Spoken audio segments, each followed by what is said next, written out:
Hey folks, welcome back to the shop. It is brisk this morning.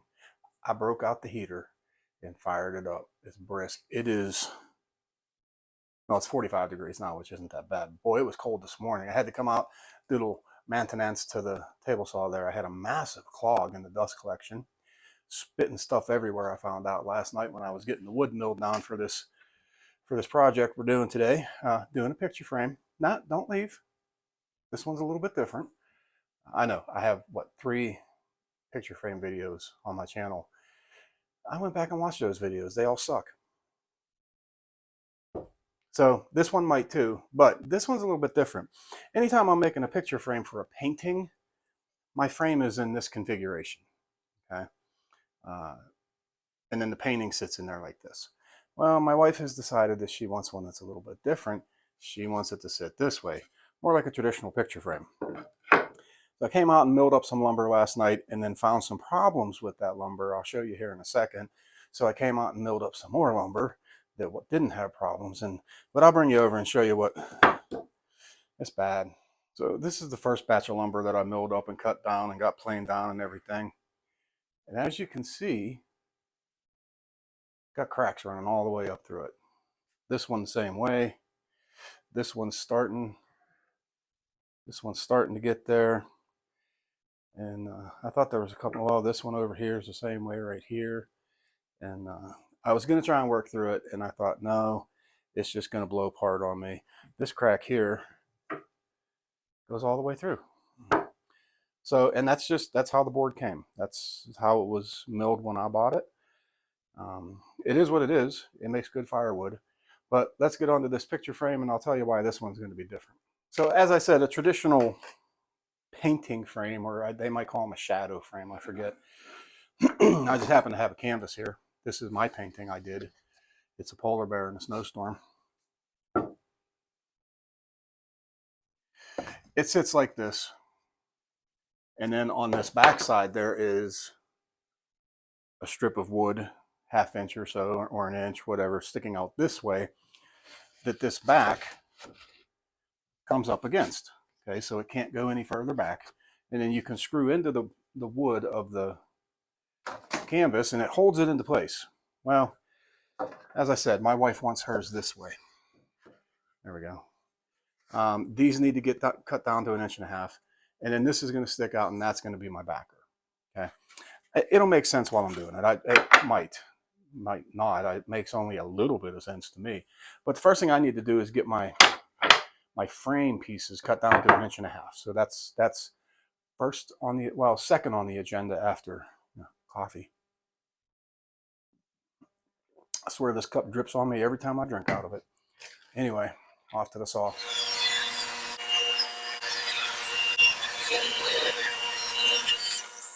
So the wife wants a decorative design on this, and of course she's going to pick the Roman ogee because why wouldn't you? I have a huge Roman ogee, huge to me anyway. It's like a 1-inch diameter. It's a giant Roman ogee, and I did some looking, and I think it's too much for this. So I have a smaller one that I'm going to try. Now they say that you should take this in a couple of different bites. I don't know. Maybe not. What I need to do is do a test piece, take it into the boss, let her look at it, and if she okays it, then we proceed, right?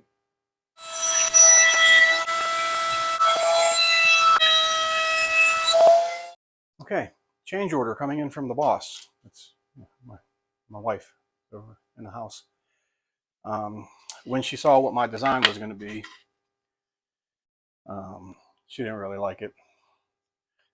This is what I was talking about. That's how you're going to have your painting sit against that. But she doesn't like that. So we're back to the original way that I make these frames, and that is the painting's going to come up against here. It's going to be this direction as opposed to that direction. Okay, you guys have seen this animal. I've talked about this in the past. If you make picture frames, this is pretty much invaluable. This is it just is. Okay.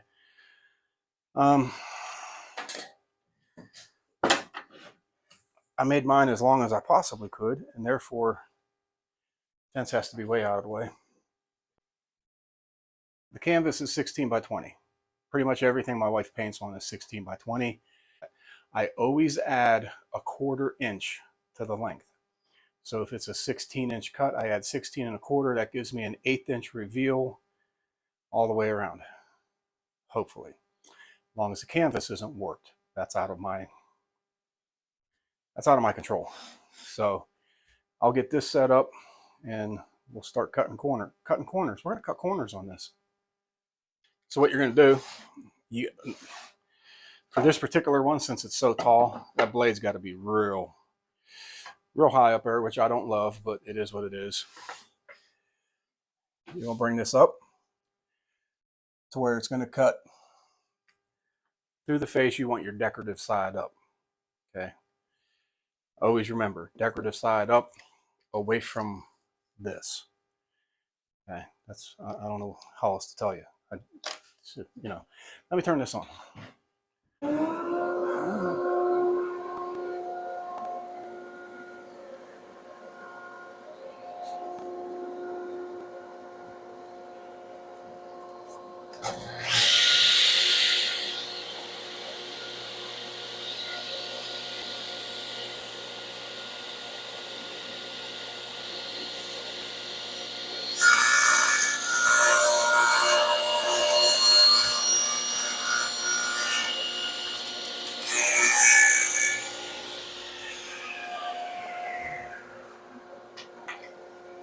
What do you know? I didn't die.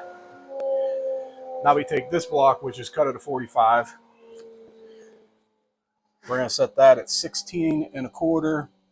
And how you know what that is wherever this block meets the roller, that's the length that your frame's going to be. So 16 1/4.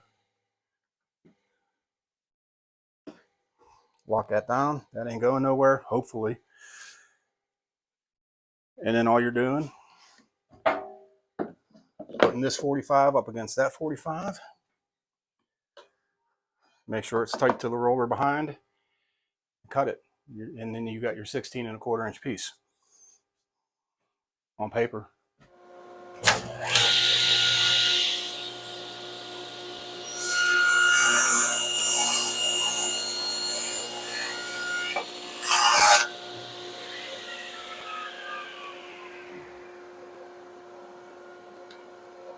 I have no idea where my tape measure is at right now, but that should be 16 1/4. I have another one to cut at this length, and I'll cut my 20s, 20 1/4, and then we're good.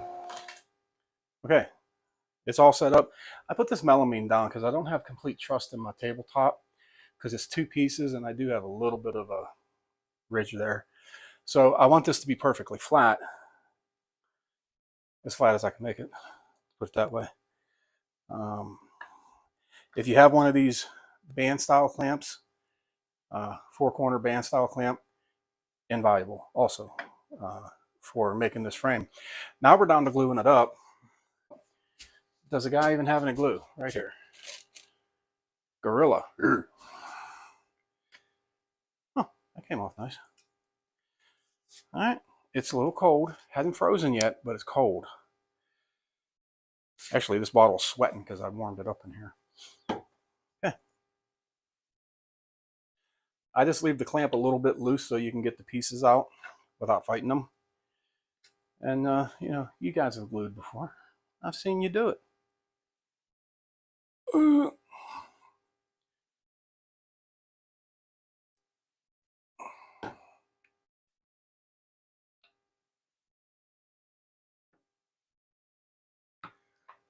Okay, stick that in.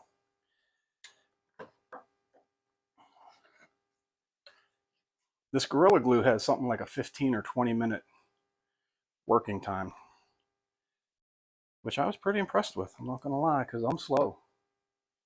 You know, I'm a slow guy. Oh, my word. There we go. Oh, that's a lot of glue. Well, so much for, you know, no squeeze out, because it's going to go everywhere.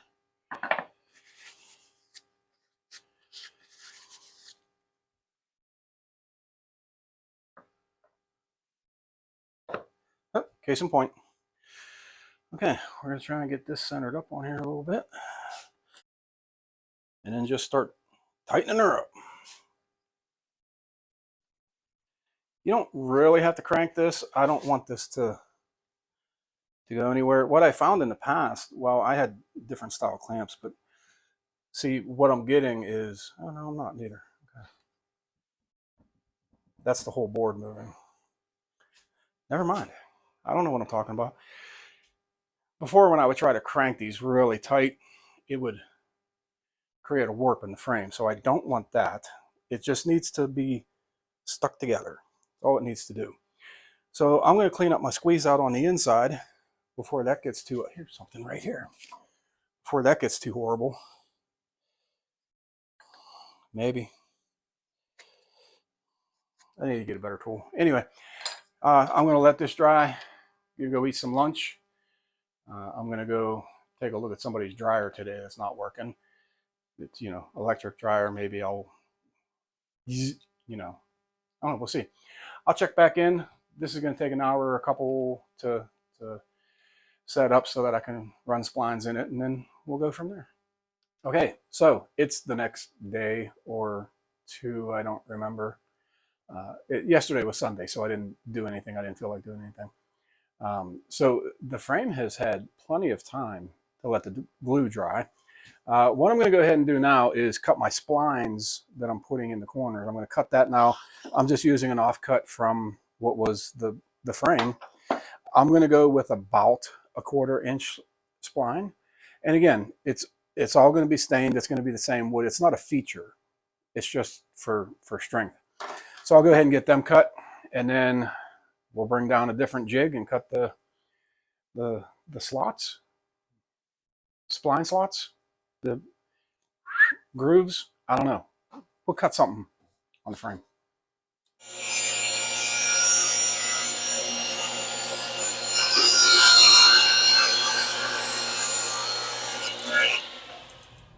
Okay, had to do some adjusting to my spline jig. It was correct, but it was not correct. I had to raise my, it don't matter. I had to adjust it. Went ahead and put a dado blade on. In my instructions, it says do this and this for a 1/4 inch. Well, always check it, because that doesn't give me a 1/4 inch. It gives me about a 1/16 less. Then I'm using hammers and breaking stuff. So bring out your old trusty dial caliper here and put your blades on. Go ahead and run the nut on. You got it. It's gonna be time consuming. And then check it with a dial caliper.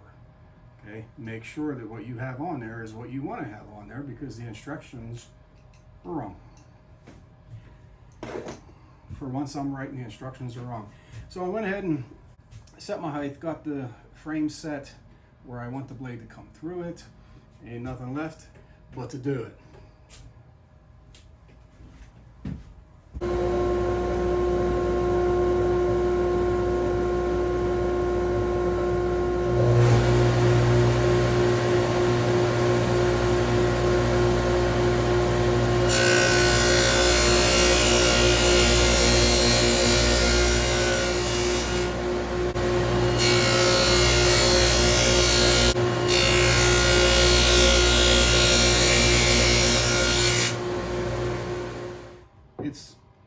It's not loose, but it's definitely not snug, and that's where glue comes in. Now I just got to cut some triangles out of this over at the old bandsaw, and we're ready to glue this in. Okay, triangles cut, just glue them in. See if I can do this without getting completely covered in glue. A little shaky.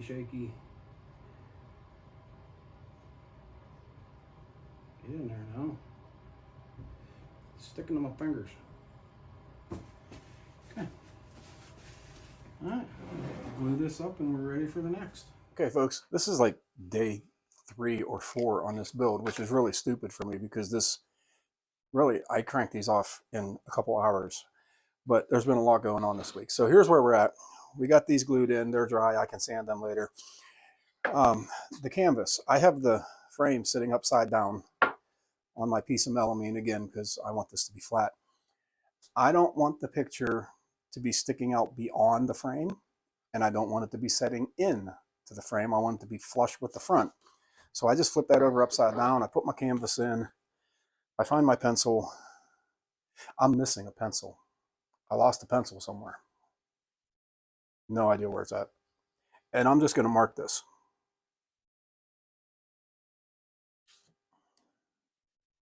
And conceivably, it should be the same all the way around. I say conceivably. And that's going to tell me how thick my strips need to be that I'm putting in here to mount that too. Okay, and we're going to talk about that in a minute too. Get the old trusty tape measure out.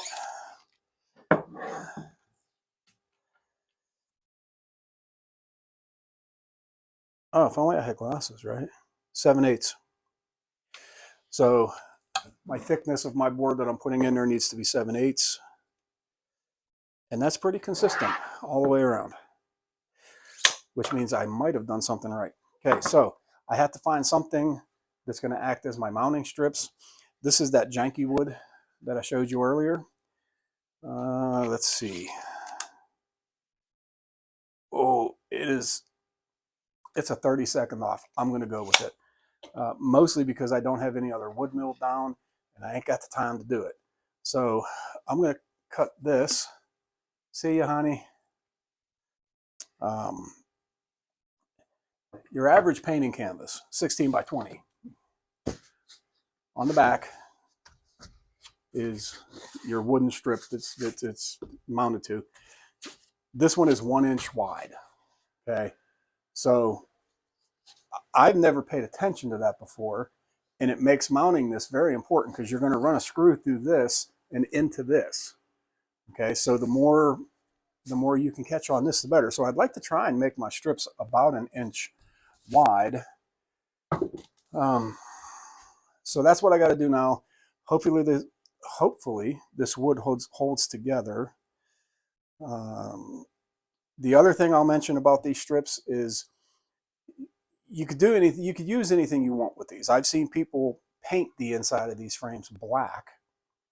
And if that's the case, you can use whatever you want. You're going to paint it.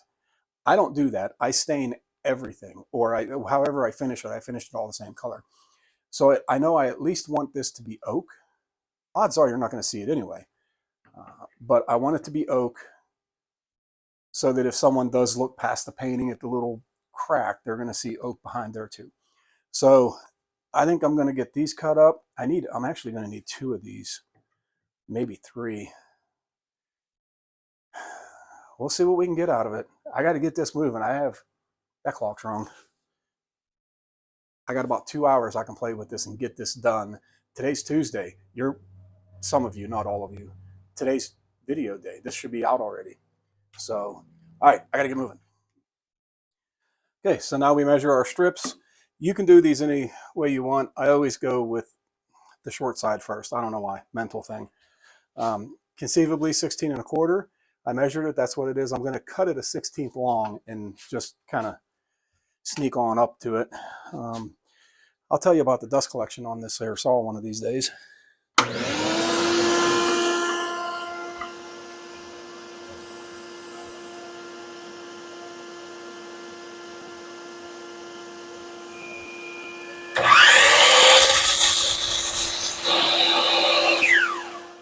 Okay, so that's just going to set in there.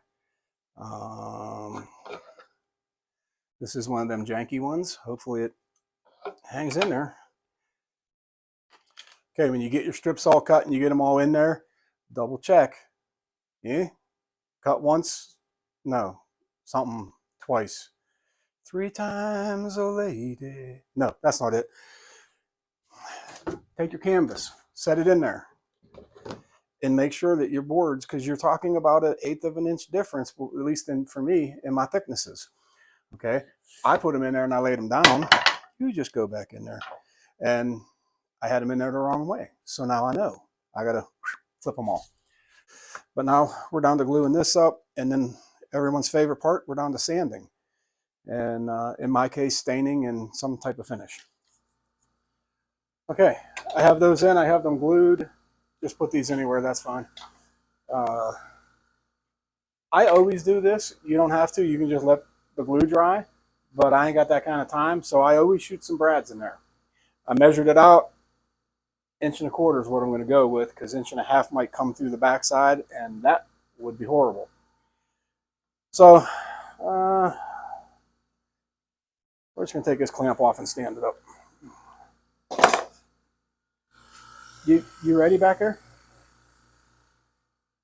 Just running and running. Running on, like Jackson Browne said.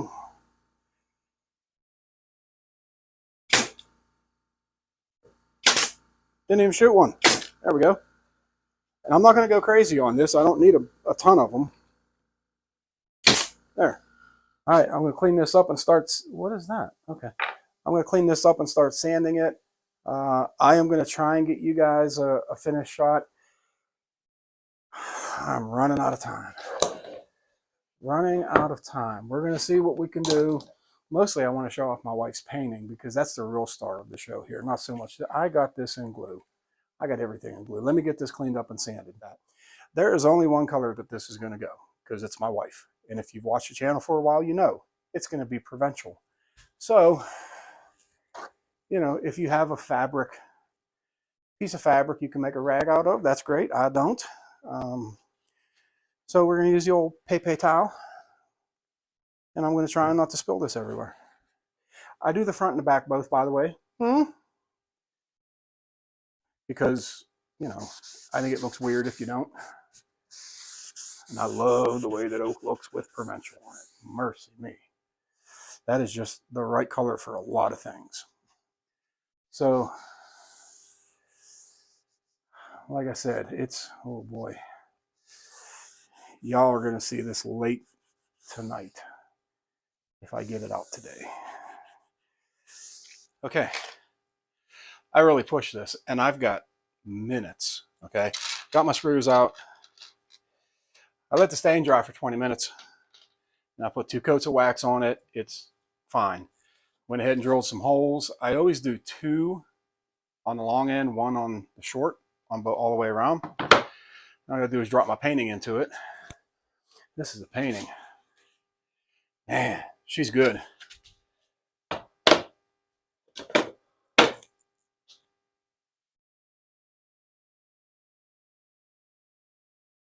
See the problem? Right? In case you didn't. Yeah. Apparently my wife doesn't paint everything on 16 by 20. Apparently she uses some larger ones as well. So this frame is useless for this painting. I know she's got some 16 by 20s in there that still need framed, and I'll frame them with this. That's kind of a kick in the head. She's been after me about this painting for so long, and I thought I'm finally going to get it done. Well, I didn't, which means I have to start from scratch now, and all of my hurrying and thrashing and trying to get it done with a million things going on is all for naught. But you know what? That happens in life. Sometimes things happen, don't work out the way you want them to, and what are you going to do? You're going to give up? No, don't give up. Just pick yourself up, dust yourself off, start all over again. I will save this. Like I said, I know there's another painting in there, and I'll make another one. Here's the thing, folks. There's only about 40 or 50 of you watching these videos anyway. I don't care. Okay? I make these for you folks. I have 1,400 subscribers.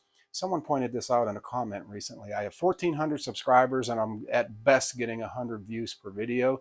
So I don't care if you guys see me mess up, because you love me and I love you. If you mess up, keep moving forward. That's what I'm going to do. So I'm going to go hang this back up on the wall before I destroy it. And then I got to get to my meeting. And then who knows?